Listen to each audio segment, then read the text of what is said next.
जहां वक्त है ठहरा हुआ, थमा हुआ, रुका हुआ, जमाने की निगाहों से था ये अब तक छुपा हुआ। यह है जुदा, ये खास है, ये खुद में एक इतिहास है। हजारों अनसुनी कहानियां भी इसके पास है। अलग यहाँ की सुबह है, अलग यहाँ की शाम है। ये है किसी तिलिस्म सा, ओरछा इसका नाम है।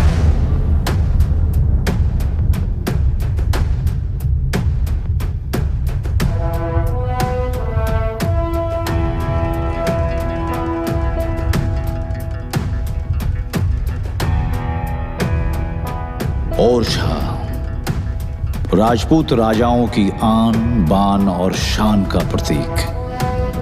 ओरछा अपनी रानी की आस्था, तपस्या और भक्ति का एकमात्र गवाह।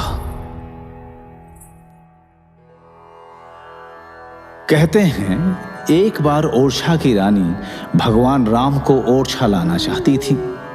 रानी ने अयोध्या जाकर सरयू के तट पर कठोर तपस्या की।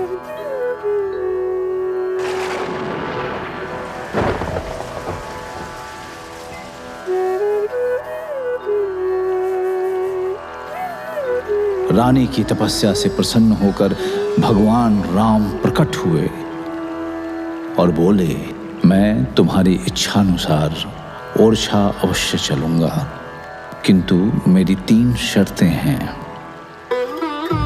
पहली, मैं केवल पुष्य नक्षत्र में जाऊंगा। दूसरी, ओरछा पहुंचने पर वहां का राजा मैं होऊंगा।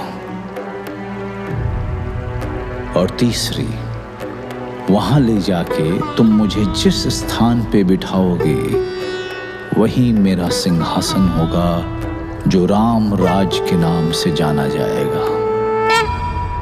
रानी ने भगवान की 3 शर्तें मान ली। आज भी ओरछा एकमात्र ऐसा स्थान है जहां भगवान राम को प्रतिदिन एक राजा के रूप में ही पूजा जाता है। राजा ही की आन से, राजा ही की शान से पूजे जाते राम जहां राजसी सम्मान से। ओरछा है वो अकेला क्षेत्र हिंदुस्तान में, कोने कोने में यहाँ महाराज राजा राम है। ये है किसी तिलिस्म सा, ओरछा इसका नाम है।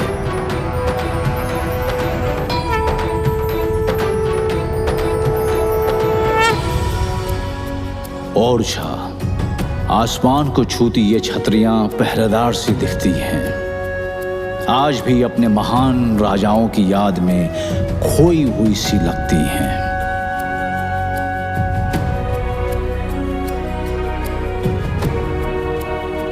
ओरछा बुंदेला साम्राज्य के उन राजपूत राजाओं की धरती है जिन्होंने लगभग 5 सदियों तक इसे सजाया और संवारा, जिन्होंने विदेशी आक्रमणकारियों को तलवार के घाट उतारा, जिनकी वीरता और पराक्रम के किस्से बन चुके हैं ओरछा के यादों के हिस्से। जिसने रखा अपनी दोस्ती का मान और बनाया जहांगीर महल आलीशान। आज भी इन भवनों में गूंजते हैं जिनके अनगिनत किस्से। ओरछा की धरती है ये, आओ गर्व से घूमे इनमें।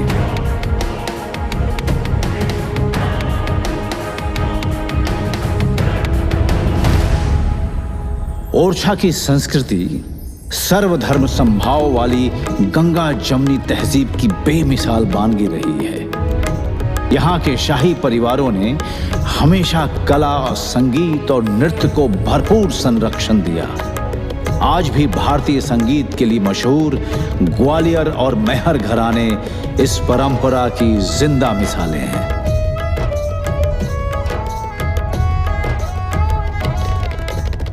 जहां हर एक राह पे गुजरे शान से सभ्यता की सवारी, जहां भीमबेटका की गुफाओं में हुई थी सबसे पहली चित्रकारी,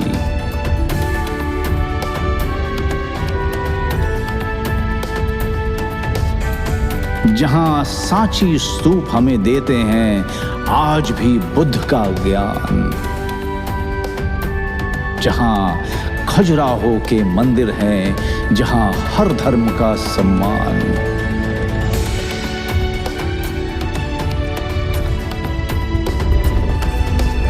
जहां अमरकंटक से जन्मी नर्मदा बना हिंदू तीर्थ स्थान, जहां संत कबीर मगन से लगन से बैठे लगा के ध्यान,